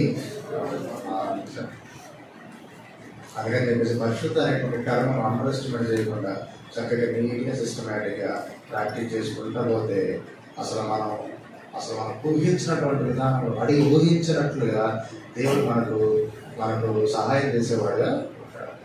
అలాంటి కుటుంబం నీ కుటుంబం ఎందుకు ఉండకూడదు, అలాంటి వ్యక్తిగా నువ్వు ఎందుకు ఉండకూడదు, అలాంటి పరిచయం చేసిన పరిచారకులుగా మనం ఎందుకు ఉండకూడదు, అలాంటి తలాంతలు కలిగినటువంటి వారిగా మనం దేవుడి సంఘం మనం ఎందుకు ఉండకూడదు అనేది క్వశ్చన్ చేసుకొని నెమ్మదిగా ప్రాక్టీస్ చేసుకొని హెచ్చుతగ్గులు ఏమైనా ఉన్నాయా మనుషులకి మధ్యలో, ఆ సహోదరికి ఈ సహోదరికి మధ్యలో, ఆ సహోదరికి ఈ సహోదరికి మధ్యలో ఏమైనా ఉన్నాయా అంటే తగ్గించుకొని ఓపెన్కి వెళ్ళి క్షమాపణ కోరుకొని పలకరించుకొని కలిసి ఉండి మనసులో పొసకుండా ఉన్నట్లుగా కాకుండా ఏకభావంతో ఏకతాత్పర్యంతో మనం అందరం కష్టపడి చక్కగా జీవించాలనుకోండి దేవుడు మెచ్చుకొని అందరిని దీవిస్తాడు. చెప్పండి, ఏం చేస్తాడు? అందరిని దీవిస్తాడు.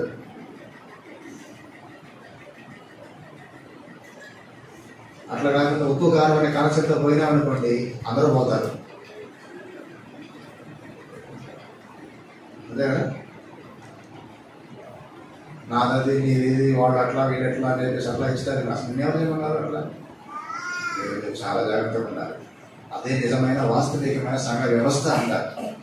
అదే నిజమైన వాస్తవికమైన సంఘ వ్యవస్థ అంటే ఇంగ్లీష్లో సిస్టమ్ అంటారు.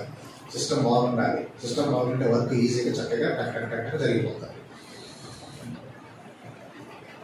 ఆ కొరింథీ సంఘస్థులు అన్ని 1వ అధ్యాయంలో ఆ ప్రాబ్లం, ఇంకా 5వ అధ్యాయం ఆ ప్రాబ్లమ్స్ అన్నీ పెట్టుకొని మళ్ళీ ఆదివారం వచ్చినప్పుడు బల్లో పాల్గొన్నారు. అది నచ్చల దేవునికి. అందుకనే ఆ మెసేజ్ రాయించాడు ఎవరికి? కాబట్టి 7 దినాల్లో మనం కూడా జాగ్రత్త పడి మన జీవితాల్లో ఏమైనా సంగతులు కట్టుకుంటే సరి చేసుకొని ఏం చేయాలంటే విశ్వాసులు కావచ్చు, సంఘంలో ఉన్నటువంటి ఏ పొజిషన్లో ఉన్న వాళ్ళని కావచ్చు, సండే స్కూల్ టీచర్సా, లేకపోతే ఇంకా సంఘ పెద్దలా, లేకపోతే ఇంకెవరు సంఘంలో ఏం బాధ్యతలు వహిస్తున్నారో ప్రతి వారు చిన్నోళ్ళు కావచ్చు పెద్దోళ్ళు కావచ్చు అందరూ సెటరైట్ అయిపోయి నీట్గా సిస్టమేటిక్గా పరిశుభ్రమైనటువంటి వ్యవస్థ కలిగినటువంటి వారిగా జీవించి దేవుని ద్వారా పరిచయం చేయించుకున్నాం అనుకోండి. అప్పుడు అది ఎట్లా ఉన్నదంటే పరలోకాన్ని భూమి మీద అనుభవించవచ్చు. చెప్పండి, పరలోకాన్ని భూమి మీద అనుభవించవచ్చు. మనం దేనికి అలవాటు పడ్డామంటే పూర్వకాలంలో పశ్చిమ దినాల్లో పరలోకం అనుభవించారని చెప్పి వాళ్ళ గురించి చెప్పుకుంటాం. అన్ని సంగతి ఏంటి? మనం ఏం చేస్తున్నామంటే ఉన్నది కాస్త పైకి పంపించి తంటాలు పడుతున్నామా? వాళ్ళేమో పైకి కింద తెచ్చుకుని ఎంజాయ్ చేశారు. మనమేమో ఉన్నది కాస్త పైకి పంపించి కష్టపడుతున్నామా? అట్లా చేయకూడదు. మనం కూడా దించుకొని పరలోకం తెచ్చుకొని ఈ భూలోకం ఎంజాయ్ చేయాలి. అట్లా జీవించాలి. అలా ప్రభు ప్రతి ఒక్కరికి సహాయము చేయనుగాక. అందుకని చెప్పేసి ఇలాంటి తాత్పర్యం సారాంశంతో మన ప్రభు బలంలో పాల్గొనలు పొందాలి. ఏంటంటే ప్రభు బలంలో పాల్గొనలు పొందాలంటే ఖచ్చితంగా బాప్తీసం తీసుకుని ఉండాలి. ఖచ్చితంగా బాప్తీసం పొందాలంటే ఖచ్చితంగా మారు మనసు రక్షణ తీర్మానం చేసుకుని ఉండాలి. ఫస్ట్ నుంచి చూద్దాం. మారు మనసు రక్షణ పొంది ఉండాలా, బ్యాప్టిజం తీసుకుని ఉండాలా, తర్వాత బలంలో పాల్గొనాలి. మారు మనసు పొందాలా, బాప్తీసం తీసుకోవాలా. అలా బాప్తీసం తీసుకున్న తర్వాత తల మీద చేతులు పెట్టి ప్రార్థన చేస్తారు. చెప్పండి, తల మీద చేతులు పెట్టేసి ప్రార్థన చేస్తారు. దాన్ని ఏమంటారు? హస్త నిక్షేపణ అంటారు. మరి దానివల్ల ఉపయోగం ఏంటో? ప్రతి చిన్నదానికి విలువ ఉంది, విడిచిపెట్టేది లేదు. హస్త నిక్షేపణ వల్ల ఉపయోగం ఏంటి? హస్త నిక్షేపణ వల్ల ఉపయోగం ఏంటి? 2 తిమోతి 1వ అధ్యాయం 6వ వచనం చదువుకున్నాం. 2 తిమోతి పత్రిక 1వ అధ్యాయం 6వ వచనం. 2 తిమోతి పత్రిక అందరూ తీసుకోండి మంచిగా. 2 తిమోతి పత్రిక 1వ అధ్యాయం 6వ వచనం చదవండి. ఇప్పుడు ఆ హేతువు చేత అంటే ఇక్కడ అపోస్తలుడైన పౌలు తిమోతితో చెప్తున్నాడు, నా హస్త నిక్షేపణ వలన నీకు అనుగ్రహింపబడిన దేవుని చాలు. హస్త నిక్షేపణము చేయించుకుంటే ఆ మనిషికి ఏమిస్తాడు? దేవుడు ప్రభావం ఇస్తాడు. ఎప్పుడు చెప్పు, నువ్వు మారు మనసు పొందేవా? పొందారు. బాప్తిసం తీసుకున్నావా? తీసుకున్నావు. హస్త నిక్షేపణ చేశారా? చేశాడు. హస్త నిక్షేపణ చేస్తే దేవుడు ఏమిస్తాడు? ఏమిచ్చాడు చెప్పండి? అవును. అది ఏ ప్రభావం ఇచ్చాడు? అదే దేవుని ప్రభావం. దానికి ఊరు పేరే ఉండదా ఏంటి? ఏ ప్రభావం ఇచ్చాడు? ఏం కృపావరం, ఏం టాలెంట్ ఉంది నీలో, ఏం టాలెంట్ ఉంది? సస్తి కదా ఆయన, ఎంత లేట్ అయిపోయింది, 2 సంవత్సరాలు అయిపోయింది, ఇంకా నేను గుర్తుపట్టలేదే నాలో. ఏం చేస్తున్నావు? దిక్కులు చూస్తున్నావా? అసలు మనిషినా? ఇప్పుడు బయట ఏదైనా పరికరాలు చెట్టు ఉంది అనుకోండి, చెట్టుని కట్ చేయాలంటే నా పళ్ళు గట్టి పళ్ళు కొరికి పడేస్తానని చెప్పేసి ఆటోమేటిక్ ఇట్లా కొట్టేసాం అనుకోండి, చెట్టు కట్ అవుతుందా? కట్ కాదు. అని చెప్పేసి చెట్టు కట్ చేయాలంటే, ట్రీని కట్ చేయాలంటే, నరకాలంటే మన చేతిలో ఏముండాలి? టూల్ ఉండాలి. ఏముండాలి? వస్తువు ఉండాలి. పేరు చెప్పండి ఇప్పుడు. రాంబమా? కొడలే రాంబం. 2 కరెక్టే. కొడబోతామా?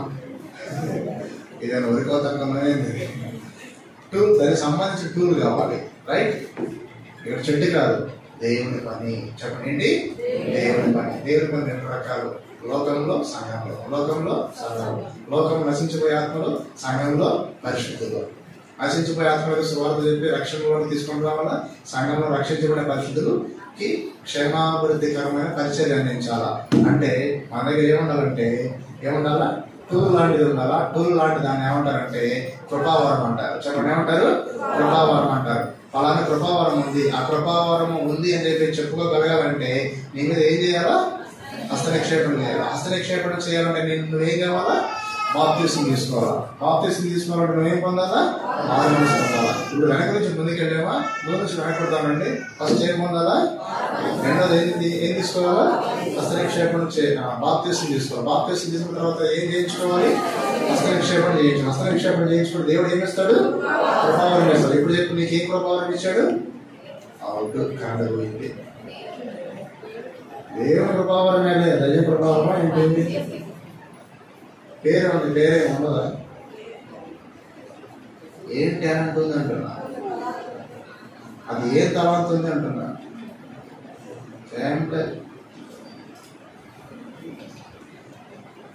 All out. చెప్పండి, దోమ మంది కాదు. ఆల్ అవుట్ అంటే అందరూ ఏం లేదు, సరుకు లేదు.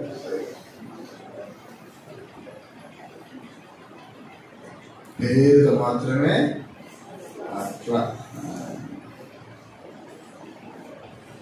ఎంతకాలం బ్రతుకుతాం ఇలాగా?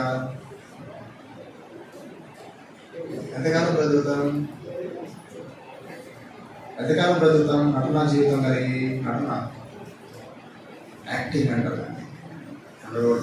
రియలిస్టిక్ గా ఉండాలి, నిజంగా ఉండాలి.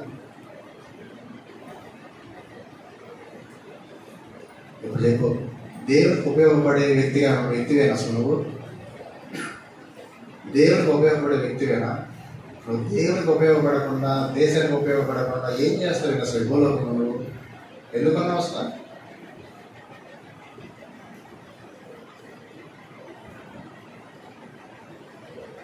ఎందుకున్నావు?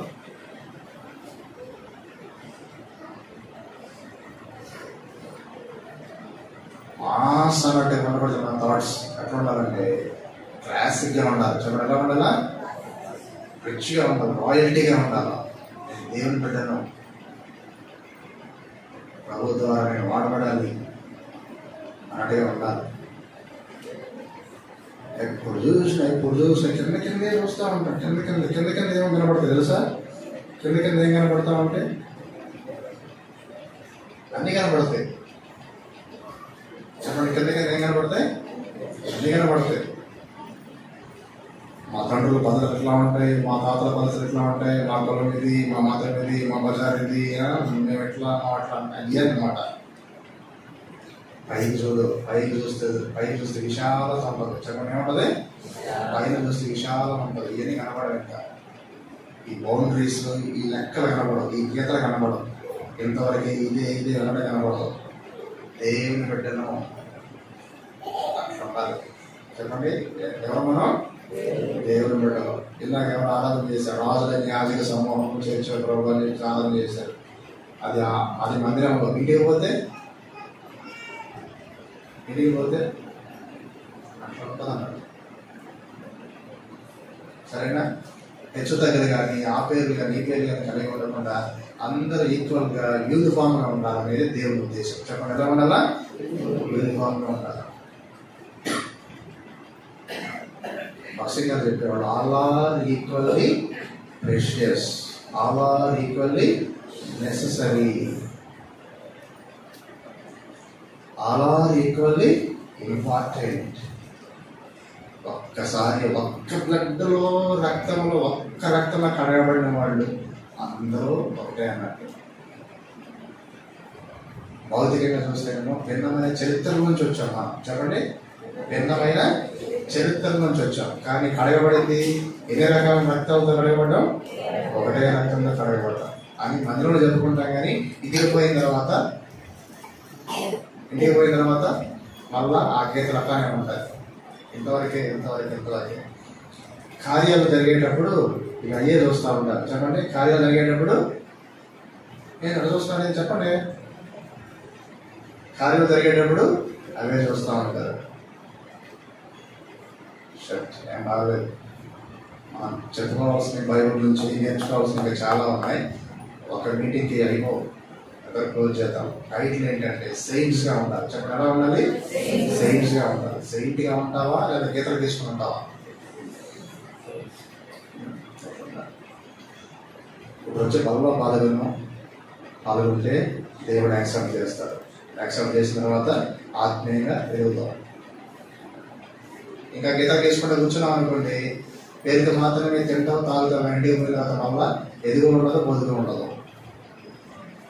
ఎక్కడేసిన అంటే అట్లానే ఉండదు అన్నట్టు.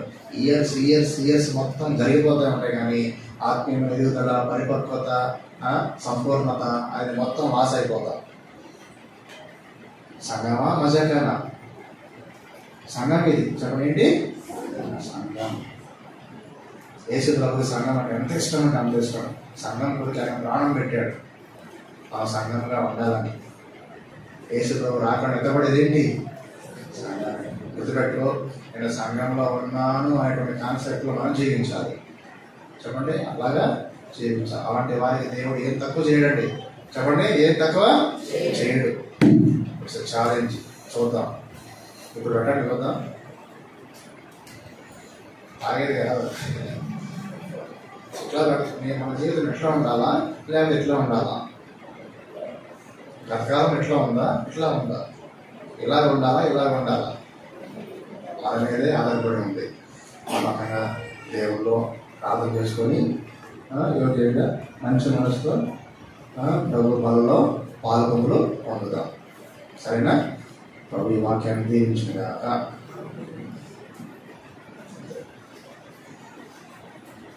నా కోసం ప్రార్థన చేయండి. ఇది లాస్ట్ మీటింగ్. ఎవరు ఉన్నదన్నమాట చేస్తాను కదా. నా కోసం కూడా సరేనా? ఇంకా దేవుడు ఇంకా మంచిగా ఇంకా చక్కగా బలంగా వాడుకునేటట్టుగా అనేక ఆత్మ రక్షణ కొరకు, సంఘాల క్షేమం కొరకు ఇంకా వాడుకున్న ప్రార్థన చేయాలి.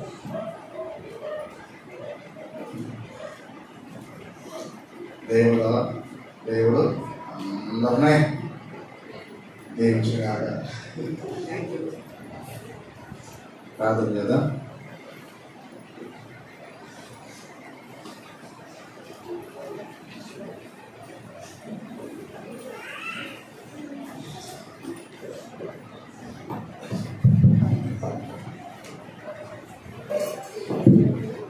ప్రభు యొక్క బలలో పాల్గొన్న కొరకే ప్రతి ఒక్కరు కూడా మోపించండి. ప్రార్థన చేసుకుని